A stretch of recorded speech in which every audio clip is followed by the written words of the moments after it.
लोकसभा चुनाव अपने अंतिम पड़ाव पर है। 1 जून को 7वें यानी आखिरी चरण के लिए वोटिंग होगी। महाराष्ट्र में सभी 48 सीटों पर वोटिंग खत्म हो गई है।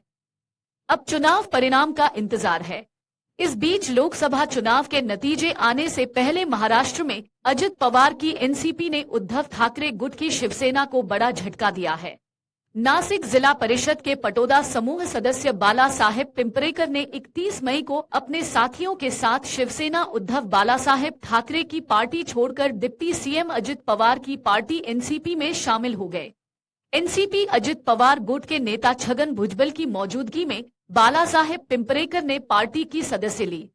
छगन भुजबल ने कहा कि ग्रामीण क्षेत्रों के जनप्रतिनिधि विकास की राजनीति को प्राथमिकता देते हुए राष्ट्रवादी कांग्रेस पार्टी के सदस्य बन रहे हैं, जो निश्चित रूप से एक सकारात्मक बात है।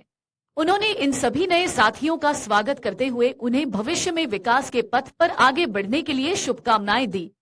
आपको बता दें कि इस बीच सुनील तटकरे ने शुक्रवार को कहा कि एनसीपी शरद चंद्र पवार के कुछ विधायक विलय के लिए कांग्रेस से संपर्क करने की कोशिश कर रहे थे।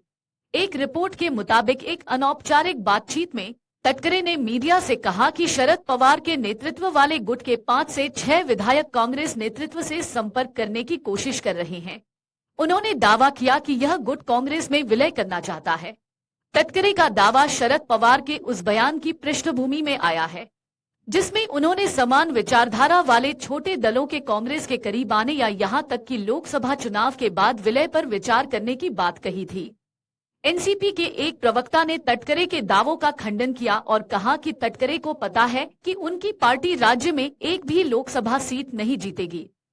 उन्होंने कहा कि प्रासंगिक बने रहने और भाजपा को खुश करने के लिए ऐसी टिप्पणियां की जा रही हैं। एग्जिट पोल 2024 1 जून शाम 6 बजे से, लोकसभा चुनाव के नतीजे 4 जून सुबह 7 बजे से।